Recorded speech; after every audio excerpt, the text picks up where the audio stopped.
On September 14th, 1974, Henry Marsh filled his station wagon with gas at the Conoco station in Boone, Iowa. The attendant remembered him because Marsh asked for a road map, even though he already had one spread across the passenger seat. At 4:17 that afternoon, his wood-paneled Ford Country Squire was photographed by a grain elevator security camera on rural Route 7, 16 miles east of his destination. He never arrived. The Boone County Sheriff's Department ruled it a voluntary disappearance, case closed in 11 days, but they never explained why Marsh left behind $43,000 in savings, a paid-off house, and an atlas filled with 207 handwritten annotations that no one bothered to read. The Randolph County Historical Society occupied the second floor of what had been a hardware store until 1968. Carol Hennessy had worked there for 11 years, cataloging donations that arrived in cardboard boxes and milk crates. Most contained nothing remarkable: church bulletins, graduation programs, the ordinary debris of ordinary lives. But the box delivered on a Tuesday morning in March of 1981 bore a return address she recognized. The Marsh estate had finally been settled. 7 years after Henry Marsh vanished, his possessions had nowhere else to go. Rand McNally, 1962 edition. She opened the atlas carefully. The binding cracked, and there, in ballpoint ink that had faded from blue to gray, the annotations began on page 4 and didn't stop until page 211. Carol Hennessy understood archives. She understood that most people who donated materials wanted to be remembered, not investigated. But Henry Marsh's atlas wasn't a memoir. It was a ledger of absences. Each annotation marked a location he had visited. Each location was a farm, and beside each farm, in Marsh's cramped handwriting, was a single word or phrase. Sold 1971, owner denied. Auction 1969, no bidders listed. Survey discrepancy, 14 acres. She turned to the Iowa pages. 37 annotations in Boone County alone, 37 farms, 37 questions written in the margins of a road atlas by a man who never came home. Lundgren present at all 7. Why? She didn't know who Lundgren was. Not yet. The Boone County Courthouse held records dating back to 1873. Carol arrived on a Thursday morning with a list of 17 farm addresses copied from Marsh's atlas. The clerk behind the counter was a woman named Doris Pratt, who had worked there since the Eisenhower administration. Property records? Going back how far? 1965 to 1973. These addresses specifically. Doris Pratt's reading glasses hung from a beaded chain. She studied the list without touching it. Some of these files are in storage. County moved everything older than 10 years to the annex in 78. I can wait. You related to any of these property owners? I'm a historian. Randolph County Historical Society. This is Boone County. She didn't retrieve the files that day. Or the next. Carol returned to the atlas. If the county wouldn't show her the records, she would find another way to understand what Marsh had been documenting. She spread his Kodachrome slides across her desk. 43 of them, found in the same box as the atlas. Each slide showed a farm. Each farm appeared abandoned. But when she cross-referenced the dates stamped on the slide mounts with the annotations in the atlas, something didn't align. Miller Farm, sold at auction, February 1972. New owner, Consolidated Agricultural Holdings. The slide showed the Miller farm, but the date stamp read June 1973, 16 months after the supposed sale. And in the photograph, the fields weren't being farmed. They were overgrown with volunteer corn and thistle. No new owner had touched that land. Then where did the money go? Consolidated Agricultural Holdings appeared in 14 of Marsh's annotations. Carol found their incorporation papers at the Iowa Secretary of State's office in Des Moines. The company had been formed in 1967. 3 directors listed. 2 were Des Moines attorneys she'd never heard of. The third was Dale Lundgren, listed as agricultural consultant. His address was in Boone. Do you have any other filings for this company? Annual reports, amendments? Dissolved in 75. No final report filed, just the dissolution notice. 75. 1 year after Marsh disappeared. I wouldn't know anything about that. Carol photographed the incorporation papers. Lundgren's signature was small and precise.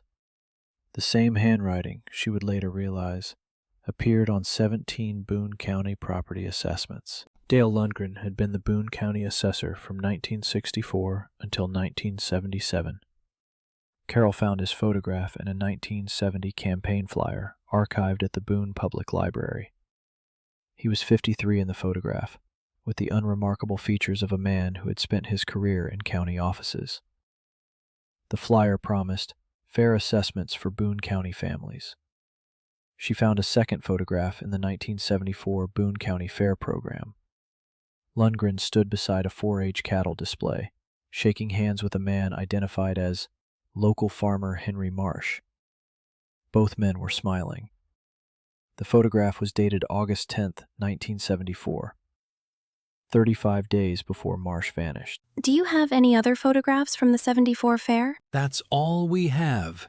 The rest were lost in the basement flood of 79. Carol didn't believe her. Henry Marsh had been a soil surveyor for the USDA from 1951 until his retirement in 1970. His personnel file, obtained through a Freedom of Information request that took 4 months to process, showed 23 years of unremarkable service. Commendations for accuracy, no complaints. But there was one anomaly. In 1969, Marsh had filed a formal objection to a soil classification report for a parcel in Boone County. The objection was denied. The report stood. The parcel was subsequently assessed at agricultural value and sold at county auction for $18,000. According to Marsh's atlas, that same parcel was rezoned for commercial development in 1971 and sold again for $240,000. Soil grade changed after my objection overruled. Lundgren signed assessment. Same buyer, both sales. The buyer was Consolidated Agricultural Holdings. Carol drove to Boone County on a Saturday in April. The Marsh property had been sold in 1976, 2 years after his disappearance. She found the new owners, a couple named Patterson, planting tomatoes in the backyard. "You're the second person to come asking about Marsh." The second? Mrs. Patterson. There was a reporter, maybe 75, 76, from Des Moines. Asked a lot of questions about what we found in the house. What did you find? Mr. Patterson. Nothing. House was empty when we bought it. County auction. Got it cheap because of the circumstances. Mrs. Patterson, tell her about the shed. Mr. Patterson. There were boxes in the shed. File boxes. We burned them. Thought it was just old papers. Carol asked what kind of papers. Neither Patterson could remember, or would. The Des Moines Register archives occupied a basement room that smelled of newsprint and mildew. Carol found the reporter's name in a 1975 assignment log. Bill Kramer, Agricultural Beat. She found 7 articles under his byline from that year. None mentioned Henry Marsh. None mentioned Boone County land sales. But she found something else. A memo dated October 3, 1975, from the Register's legal counsel to the managing editor. Kramer investigation, Boone County. Recommend discontinuation. Insufficient documentation. Potential liability. Is Bill Kramer still with the paper? Kramer? He left in 76. Went to work for the state agriculture department, I think. Do you have contact information? That would be in personnel. And personnel records are confidential. She found him anyway, in the phone book. Bill Kramer lived in a split-level house in Ankeny, 15 miles north of Des Moines. He was 58 years old and had been retired from the Iowa Department of Agriculture for 3 years. When Carol called, he didn't hang up. But he didn't invite her over either. Marsh. That's a name I haven't heard in a while.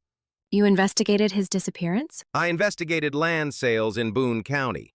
Marsh was adjacent to that. The paper killed the story. The paper made a business decision. Mr. Kramer, I have Marsh's atlas. 207 annotations. I think he was documenting something. I know what he was documenting. Will you tell me? Not on the phone, and not at my house. They agreed to meet at a diner in Ames, neutral territory. The diner was called the Tip Top. It sat on Lincoln Way near the Iowa State campus, surrounded by gas stations and auto parts stores. Kramer arrived 10 minutes early. Carol found him in a corner booth, facing the door. You brought the atlas? Page 147, Boone County. Kramer opened it without hesitation. His hands were steady. He'd seen this before. He was more thorough than I was. I only had 12 properties confirmed. He had 37. Confirmed for what? Answering directly. You know how a county auction works? Farm goes delinquent on taxes, county seizes it, sells it at auction. Supposed to be public, supposed to be competitive. But these weren't. These weren't even real. Some of these auctions happened on paper only. No notice published, no bidders present. Just a deed transfer and a check to the county. He turned to another page. His finger stopped on an annotation. Carol ordered coffee she didn't drink. Kramer talked without looking at her, his eyes fixed on the atlas pages. Marsh figured it out because he knew the soil. He'd surveyed half these farms for the USDA. When the assessments came back wrong, he noticed. Wrong how? Grade B agricultural land assessed as Grade D.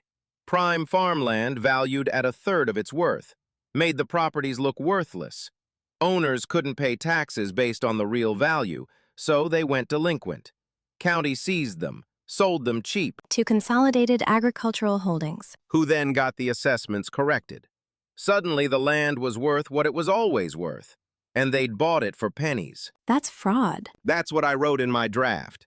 That's what my editor showed to the lawyers. And that's when I got reassigned to cover the state fair. He closed the atlas. Carol asked the question she'd been holding. Who killed Henry Marsh? I didn't say anyone killed him. You investigated a fraud scheme. A man who documented that scheme disappeared. His files were burned. Your story was killed. You're meeting me in a diner 30 miles from your house. I don't know who killed him. I don't know that he's dead. I know what I could prove, which wasn't enough. And I know what I suspected, which was too much. Tell me what you suspected. Lundgren wasn't smart enough to run this alone. The attorneys on the incorporation papers, they were just signatures. There was someone else. Someone who knew which properties to target. Someone who knew when the owners would default. Who? I never found out. That's when the lawyers got involved. He stood up and left $2 on the table for coffee he'd finished. Carol returned to Marsh's atlas with new understanding. The annotations weren't random observations. They were evidence collection. Each entry followed a pattern. Date, property address, owner name, assessment value, sale price, and then the questions. Why no public notice? Same surveyor as Hansen property? Lundgren present at closing? She found a page she hadn't examined closely before. The last page Marsh had annotated. September 12th, 1974. 2 days before he vanished. Meeting with register reporter scheduled Thursday. Bringing full documentation. Copy to Waukee safety deposit box in case of problem. She read it again. Safety deposit box. Waukee was a small town west of Des Moines. If Marsh had made copies, they might still exist. In case of problem. He knew. He knew something might happen to him. First National Bank of Waukee had been acquired by Hawkeye Savings in 1979. Carol found the branch manager, a man named Gunderson, eating lunch at his desk. Safety deposit boxes from before the acquisition? Those would have been transferred or closed out. Policy was to contact holders, give them 90 days. And if the holder was deceased? Or missing? Then the box would go to a sheetman. State holds the contents until claimed by an heir. How would I find out if a specific box went through that process? You have to contact the state treasurer's office. Unclaimed Property Division. But I'll tell you now, they're not going to release contents to someone who isn't family. I don't need the contents.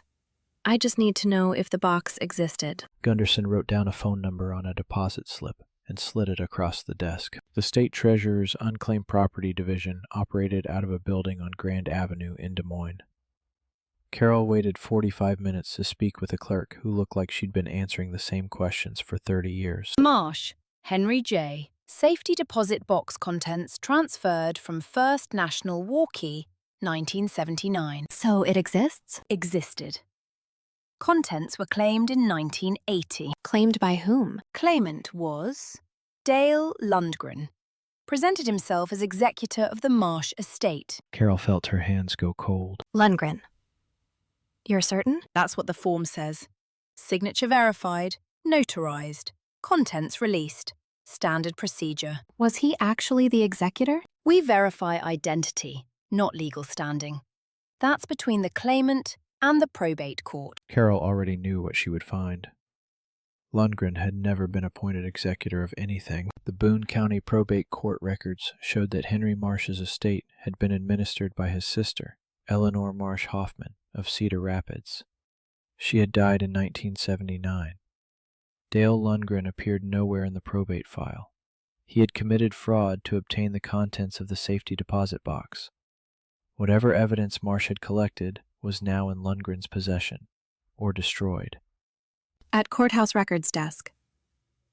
I need to see the original claim form from the state treasurer, the one Lundgren signed. That would be with the state. We just have probate records here. Fine. Then I need Eleanor Marsh Hoffman's address from the probate file, and any correspondence. That file's been requested for transfer. Transfer? To where? County Attorney's Office. Came through last week. Carol understood. Someone was watching. Someone knew she was asking questions. Carol drove back to Randolph County that evening. The Historical Society was dark when she arrived, but she didn't go home. She sat in her car in the parking lot, watching the building. At 9:17, a pickup truck drove slowly past. It circled the block twice before continuing east on Main Street. She couldn't see the driver, but she wrote down the license plate. Iowa Commercial Plates. The next morning, she called the Department of Transportation. That plate is registered to Consolidated Agricultural Holdings. Address is a P.O. box in Boone. Consolidated dissolved in 1975. Registration was renewed in 78. Someone's still paying the fees. Carol hung up. A company that no longer existed was still registering vehicles, and one of those vehicles had been watching her. Dale Lundgren still lived in Boone. Carol found his address in the 1981 phone book. A house on 8th Street, 3 blocks from the courthouse where he'd worked for 13 years. She didn't visit, not yet. Instead, she went to the Boone County Recorder's office and pulled every property transfer Lundgren had signed during his tenure as assessor. 147 documents. She photographed each one with a camera she'd borrowed from the Historical Society. It took her 4 hours. You're the second person this month asking about old assessment records. Who was the first? Recorder's clerk. Older gentleman. Didn't give a name. Said he was doing genealogy research. What did he look like? Recorder's clerk. 60, 65, gray hair, wore a windbreaker. Nothing special about him. Carol had a feeling she knew who the older gentleman was. Carol found Bill Kramer's number in her notes and called him that evening. You went to the Boone County Recorder's office. This month. You're smarter than I gave you credit for. What were you looking for? The same thing I was looking for in 75. The connection I couldn't prove. And? I found something. A signature I didn't recognize. On 3 assessment documents from 68 and 69. Co-signed with Lundgren. Someone with authority I couldn't trace. A name? Initials. EKR. Whoever EKR was, they were involved in the earliest property transfers, before Consolidated was even incorporated. Can you send me copies? I'll do better than that. I'll meet you. Tomorrow. Same diner. But bring everything you have. She agreed. She would bring the atlas and the photographs. All of it. Carol arrived at the Tip Top Diner at 11:15 the next morning. Kramer wasn't there. She waited. At 11:45, she called his home from the payphone by the restrooms. No answer. At noon, she drove to Ankeny. His car was in the driveway. The front door was open. She found him in the kitchen, sitting at the table. He was alive, but his hands were shaking, and there were papers scattered across the floor. Mr. Kramer? What happened? No looking at her. They came this morning, before dawn, 2 men. They knew what I had. They took the copies. Who were they? I don't know. They didn't hurt me, just took everything and told me to stop. Did you call the police? Police. One of them was wearing a deputy's jacket. Polk County. Carol helped him pick up the papers. They were blank. Just paper. The real documents were gone. Carol drove back to the Historical Society in silence. Someone had moved against Kramer within hours of their phone call. Either his phone was tapped, or hers was, or both. She parked in the alley behind the building and entered through the back door. Everything looked normal, but the filing cabinet where she kept Marsh's atlas was unlocked. She always locked it. No. The atlas was still there, so were the slides, but something was different. She checked her inventory list. The photographs she'd taken at the recorder's office were gone. 43 images documenting Lundgren's signatures vanished. They've been here. She locked the door. Then she did something she should have done weeks earlier. She made copies of everything that remained. 3 sets. One for the Historical Society, one for her home, and one for a safety deposit box in Newton, 30 miles away. A different county, different bank, different name on the account. Carol spent the next 3 days cross-referencing what remained. The initials EKR appeared on 7 documents she had photographed before the theft. She'd kept negatives at home. The signature was distinctive, formal, practiced. Someone with education. Someone used to signing important papers. She searched the Boone County records for anyone with those initials. Nothing. She tried Story County. Nothing. Then she tried the Iowa Bar Association's historical membership rolls. Ellsworth Kenneth Reinhardt. Admitted to the bar, 1951. Suspended, 1972. Reinstated, 1974. Primary practice, real estate law. Reinhardt, a lawyer. Suspended in 72, the same year the largest property transfers occurred. Reinstated in 74, the same year Marsh disappeared. She found his last known address, Des Moines, a law office on Locust Street that had closed in 1978. Where did you go, Mr. Reinhardt? Ellsworth Reinhardt had died in 1979. Heart attack. The obituary in the Des Moines Register was 4 paragraphs long. It mentioned his law practice, his service in the Korean War, and his surviving family. A wife, Margaret, a son, Kenneth, and a daughter, Patricia Reinhardt Lundgren. Patricia Reinhardt Lundgren. Lundgren's wife. The county assessor had married the lawyer's daughter. Carol pulled the marriage record from the Polk County Courthouse. 1963, 1 year before Lundgren became assessor. The wedding announcement listed the bride's father as prominent Des Moines attorney Ellsworth K. Reinhardt, father-in-law and son-in-law, lawyer and assessor. The partnership hadn't started with Consolidated Agricultural Holdings. It had started with a wedding. I need property records for Ellsworth Reinhardt. Any holdings in Boone County? 3 parcels, all sold in 1975. The buyer, of course, was Consolidated Agricultural Holdings. Carol drove to Boone. She didn't call ahead. The Lundgren house was a 2-story colonial on a corner lot, well-maintained with a flag out front. An American car sat in the driveway. She parked across the street and waited. At 4:17, a woman emerged from the side door carrying grocery bags. Late 50s, unremarkable appearance. Patricia Reinhardt Lundgren. Can I help you? Mrs. Lundgren? I'm Carol Hennessy. I'm a historian with the Randolph County Historical Society. We don't have anything to donate. I'm not here for donations. I'm researching a man named Henry Marsh. Your husband knew him. Patricia Lundgren's face didn't change, but her hands tightened on the grocery bags. My husband isn't home. When will he be back? I don't know. And I don't have time for this. She went inside. Carol wrote down the license plate of the car in the driveway. It matched the pickup that had circled the Historical Society. That evening, Carol received a phone call at home. The voice was male, older, calm. Miss Hennessy, you've been very thorough. Who is this? Someone who's been watching your progress with interest. You found more than the reporter did. More than Marsh expected anyone to find. Mr. Lundgren, does it matter? What matters is what happens next. Are you threatening me? I'm offering you a choice. You can stop now. Return the materials to the Marsh estate. Walk away. No one will bother you again. And if I don't, then you'll end up like everyone else who wouldn't stop. The reporter lost his career. The lawyer lost his license. And Marsh? The line went dead. Carol's hands were shaking, but she didn't put down the phone. She dialed the Boone County Sheriff's Office. She was done waiting. Deputy Tom Hennessy was Carol's cousin.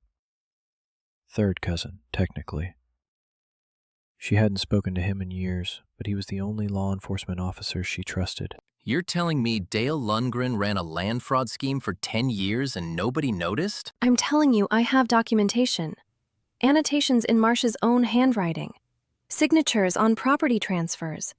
Corporate filings that show Lundgren was a director of the company that bought every seized farm. And the reporter? Kramer was robbed by someone in a deputy's jacket. His copies were taken. Mine were taken from the Historical Society. Carol, I believe you. But Boone County isn't my jurisdiction. And Lundgren? He's connected. He knows people. He killed Henry Marsh. Can you prove it? She couldn't. Not yet. Carol returned to the atlas. She had missed something, she was certain. Marsh had been careful, methodical. He wouldn't have left everything in one place. She examined each page again, looking for patterns. And on page 203, she found it. A notation different from the others. Not a property address, not an assessment question, just a number. 14-7-23. 14-7-23. It wasn't a date. The format was wrong. It wasn't a phone number. Too short. She stared at it for an hour before she understood. Boone County used a grid system for rural addresses. Section, township, range. 14-7-23 was a location. She pulled out a county plat map and found it. Section 14, Township 7, Range 23. An empty field, no structures, no owner listed since 1971. What did you bury there, Henry? Carol drove to Section 14 the next morning. It was a Thursday. The field was overgrown with timothy grass and thistle, just like the farms in Marsh's photographs. A rusted barbed wire fence marked the property line. No trespassing signs, faded to illegibility. She parked on the road and walked the perimeter. The land sloped gently toward a drainage ditch on the east side. Near the ditch, partially hidden by overgrowth, she found a concrete pad. 4 feet by 4 feet. Recent enough that the grass hadn't fully reclaimed it. This isn't from the 70s. She photographed it from multiple angles. The concrete was cracked but solid. Something had been placed on it, or under it. She needed equipment and help. But she knew she couldn't go back to Deputy Hennessy. Not for this. This was Boone County. This was Lundgren's territory. Carol sat in her car and assembled what she knew. Lundgren had been the assessor. Reinhardt, his father-in-law, had been the lawyer. Together, they had manipulated soil surveys to devalue farmland, forcing owners into tax delinquency. The county seized the properties. Consolidated Agricultural Holdings purchased them at rigged auctions. Then the assessments were corrected, and the land was sold at its true value. Profits split three ways, probably. Lundgren, Reinhardt, and someone else. The third director on the incorporation papers, a Des Moines attorney named Walter Bryce. She had ignored him. A mistake. Lundgren handled the assessments. Reinhardt handled the legal work. Bryce handled what? She drove to Des Moines. The state archives would have bar records for Walter Bryce, and if she was lucky, they would show a connection she hadn't seen. Walter Bryce had been a corporate attorney specializing in agricultural investment. His bar record showed a practice that began in 1954 and ended with his retirement in 1977.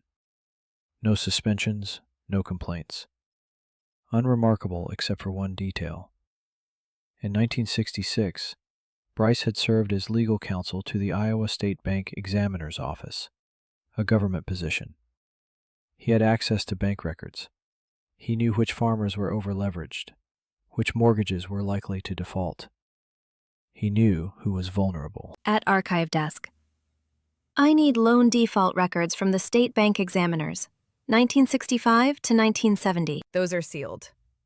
Banking privacy laws. Even for historical research? Especially for historical research. But Carol didn't need the records themselves. She just needed confirmation. And she had it. Bryce had identified the targets. Lundgren had devalued them. Reinhardt had papered the transactions. A perfect system. Carol found Walter Bryce's current address through the Iowa Bar Association's Retired Members Directory. He lived in Clear Lake, a resort town in the northern part of the state, 3 hours from Des Moines.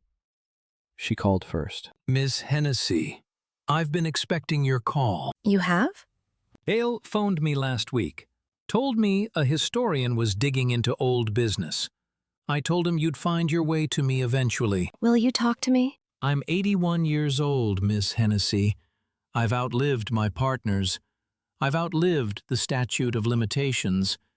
And I've outlived my conscience, apparently. Does that mean yes? It means I'll tell you what I know, but it won't be enough for what you want. What do I want? You want someone to go to prison. That ship sailed a long time ago. She drove to Clear Lake the next morning. Bryce met her on the screened porch of his cottage. He was thin and pale, wrapped in a cardigan despite the mild weather. His hands trembled slightly when he poured coffee. Consolidated was Ellsworth's idea. He saw the opportunity when the farm economy softened in '66. Farmers overextended, banks nervous, county assessors with discretion. And you identified which farmers to target. I identified which loans were likely to default. That's not a crime. That's analysis. And the manipulated assessments? That was Lundgren's department. I never saw those documents. But you knew. I knew enough not to ask questions. He sipped his coffee. His hands had stopped shaking. You want to know about Marsh? Everyone wants to know about Marsh. Did you kill him? I never met the man. I was in Des Moines the week he disappeared. Verifiable. She believed him, which meant the answer was still in Boone. Carol spent the drive back to Randolph County thinking about what Bryce had told her, and what he hadn't. He had admitted to the scheme's existence. He had confirmed the structure. But he had given her nothing she could use. No documents, no witnesses, no evidence that Lundgren had done more than manipulate property values. She needed the connection to Marsh's disappearance, and she needed it from someone who was there. She stopped at the Tip Top Diner in Ames. She ordered coffee and spread her notes across the table. Marsh had been documenting the fraud for years. He had scheduled a meeting with Kramer. He had made copies and stored them in a safety deposit box. Someone had known. Someone had intercepted him. Who knew about the meeting? Kramer knew. Marsh knew. And whoever was monitoring Marsh's movements knew. Someone had been watching him, just like someone had been watching her. Carol drove to Boone, not to the Lundgren house, to the sheriff's office. She asked for the case file on Henry Marsh's disappearance.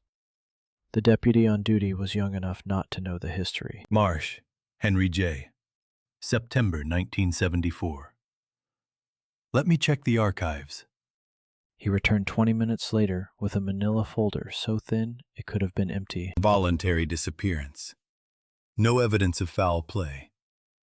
Case closed September 25th, 74. Can I see the investigating officer's notes? There's not much here. Initial report. Canvass of neighbors. One witness statement. Witness statement? A gas station attendant. Saw Marsh fill up on the 14th. Said he seemed nervous and in a hurry. Who was the investigating officer? Deputy Dale Lundgren. Carol felt the pieces lock into place. Lundgren had investigated his own victim. He had controlled the narrative from the beginning. He had interviewed the witnesses. He had written the reports. He had closed the case in 11 days. And no one had questioned it, because he was the deputy county assessor, a respected figure, married to a lawyer's daughter. Carol drove to the concrete pad in Section 14. She had a shovel in her trunk. She didn't have a warrant. She didn't care. The concrete was cracked enough that she could pry up one corner with the shovel's edge. Underneath was dirt, compacted, recent. She dug for 20 minutes before the shovel struck something solid. Metal. A lockbox, rusted but intact.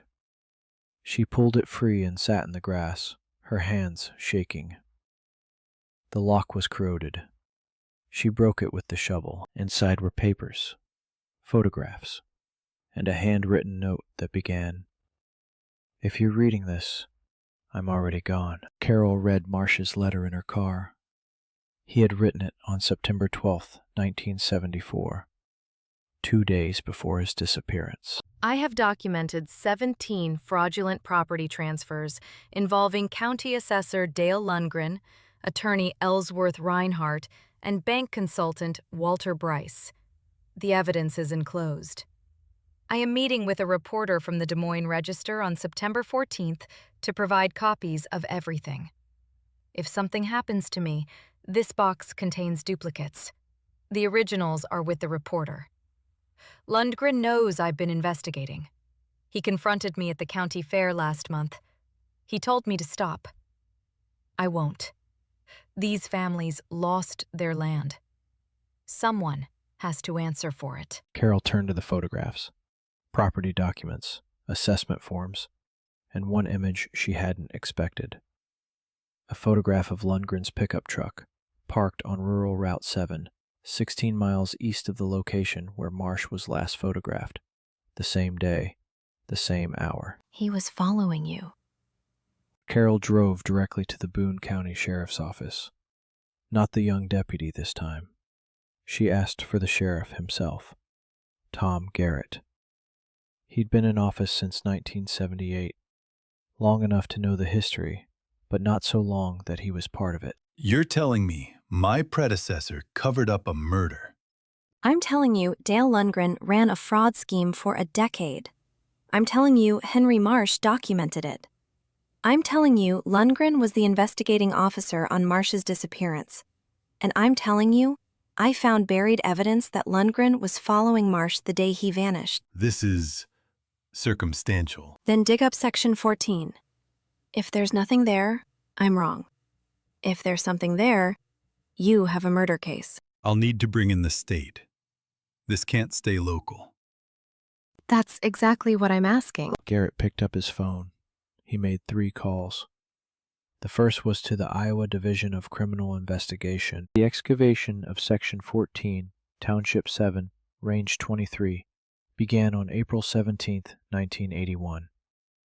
Carol Hennessy watched from beyond the perimeter tape as state investigators removed the concrete pad and began digging. At 4:30 that afternoon, they found remains.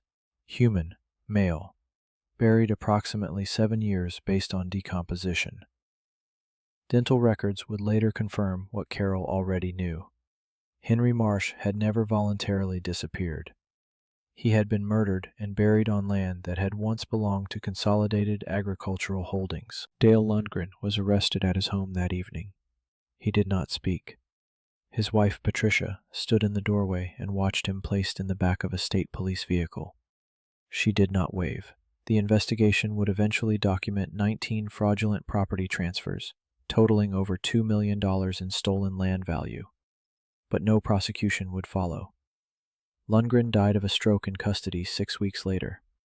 The statute of limitations had expired on the fraud, and the murder case, while solved, would never see trial. Carol returned to the Historical Society the following week. She placed Marsh's atlas in the archive, along with the lockbox and its contents. She wrote a detailed finding aid, and on the cover of the box she affixed a label that read, "The Annotated Atlas of Henry Marsh. Donated 1981. Contents: 1 road atlas, 43 Kodachrome slides, and the truth that took 7 years to unbury."